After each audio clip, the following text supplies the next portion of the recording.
Hi friends, ഞാൻ work ചെയ്യുന്ന operation തിയേറ്ററിൽ ഫോളീസ് കത്തീഡറും യൂറോ ബാഗും ഒക്കെ വെച്ചിരിക്കുന്ന ട്രേ ആണിത്. അപ്പോൾ പെട്ടെന്നൊരാവശ്യത്തിന് നമുക്കതിൻ്റെ സൈസ് നോക്കി എടുത്തു കൊടുക്കാൻ ബുദ്ധിമുട്ടുണ്ട്. അപ്പോൾ നമുക്കൊരു നല്ല ഫോളീസ് കത്തീഡർ ഓർഗനൈസർ ഉണ്ടാക്കിയെടുക്കാം. അതിന് വേണ്ടിയിട്ട് PVC പൈപ്പാണ് എടുത്തിരിക്കുന്നത്. ഇതുപോലെ കത്തീഡറിൻ്റെ ലെങ്ത് കറക്റ്റായിട്ട് മാർക്ക് ചെയ്തിട്ട് ഇതുപോലെ കട്ട് ചെയ്തെടുക്കുന്നുണ്ട്.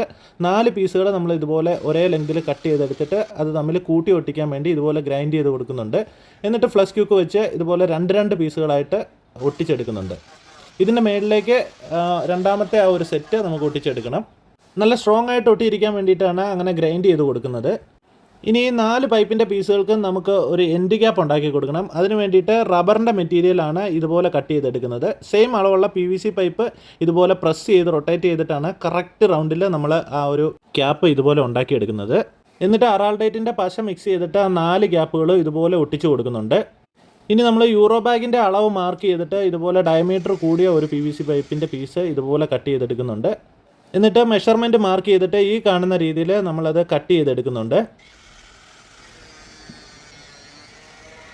ഇനി നമ്മൾ കട്ട് ചെയ്ത ഈ ഒരു PVC പൈപ്പിൻ്റെ 2 എൻഡും ഇതുപോലെ തന്നെ നമ്മൾ ആ റബ്ബറിൻ്റെ മെറ്റീരിയൽ വെച്ചിട്ട് റൗണ്ടിന് കട്ട് ചെയ്തിട്ട് ക്ലോസ് ചെയ്തെടുക്കുകയാണ്. നല്ല രീതിയിൽ ഫ്ലഷ് ക്യൂക്ക് വെച്ചിട്ട് ഒട്ടിച്ചെടുക്കുന്നുണ്ട്. ആ ക്ലോസ്ഡ് എൻഡൊക്കെ നല്ല രീതിയിൽ ഇതുപോലെ ഗ്രൈൻഡ് ചെയ്തിട്ട് ഫിനിഷ് ചെയ്തെടുക്കുന്നുണ്ട്. ലെവലിന് വെച്ചിട്ട് ഇതുപോലെ ആ ഒരു പീസ് സൈഡിൽ ഒട്ടിച്ചു കൊടുക്കുന്നു. എന്നിട്ട് നമ്മൾ ആദ്യം എടുത്ത PVC പൈപ്പിൻ്റെ ഒരു ചെറിയ പീസ് വെച്ചിട്ട് ഇതുപോലെ PVC ഷീറ്റ് തന്നെ കട്ട് ചെയ്തെടുക്കുന്നുണ്ട്. 4 പീസുകൾ ഈ ഒരു രീതിയിൽ കട്ട് ചെയ്തെടുത്തിട്ട് നമ്മൾ ഇതുപോലെ ഒട്ടിച്ചു കൊടുക്കുന്നുണ്ട്. ഫോളീസ് കത്തീഡറിൻ്റെ സൈസ് മെൻഷൻ ചെയ്യാൻ വേണ്ടിയിട്ടാണ് അങ്ങനെ ഒരു പീസ് ഒട്ടിച്ചു കൊടുത്തത്. എന്നിട്ട് നല്ല രീതിയിൽ പ്ലാസ്റ്റിക് പ്രൈമർ അടിച്ചു കൊടുത്തിട്ടുണ്ട്. ഇനി നമ്മൾ ബ്ലൂ കളർ സ്പ്രേ പെയിൻറ് അടിച്ചു കൊടുക്കുന്നുണ്ട്. സംഭവം മനസ്സിൽ ഉദ്ദേശിച്ച പോലെ തന്നെ ആയിട്ടുണ്ട്. ഇനി അത് സ്റ്റേബിളായിട്ടിരിക്കാൻ വേണ്ടിയിട്ട് അടിയിൽ ഇതുപോലെ ഒരു റബ്ബറിൻ്റെ മെറ്റീരിയൽ കറക്റ്റ് മെഷർമെൻറ്റ് നോക്കി കട്ട് ചെയ്തെടുത്തിട്ട് ഒരു പ്ലാറ്റ്ഫോം ഉണ്ടാക്കി കൊടുക്കുന്നുണ്ട്. എന്നിട്ട് നമ്മൾ ഉണ്ടാക്കിയെടുത്ത കത്തീഡർ ഓർഗനൈസർ ഇതുപോലെ ആ പ്ലാറ്റ്ഫോമിലേക്ക് ഫ്ലഷ് ക്യൂക്ക് വെച്ച് നല്ല രീതിയിൽ ഒട്ടിച്ചെടുക്കുന്നുണ്ട്. നമ്മുടെ OTയിൽ 12, 14, 16, 18 സൈസുകളിലുള്ള കത്തീഡറുകളാണ് കൂടുതലായിട്ട് ഉപയോഗിക്കുന്നത്. അപ്പോൾ ആ കത്തീഡറിൻ്റെ സൈസും യൂറോ ബാഗും നമ്മൾ ഇതുപോലെ ലേബൽ ചെയ്ത് കൊടുക്കുന്നുണ്ട്.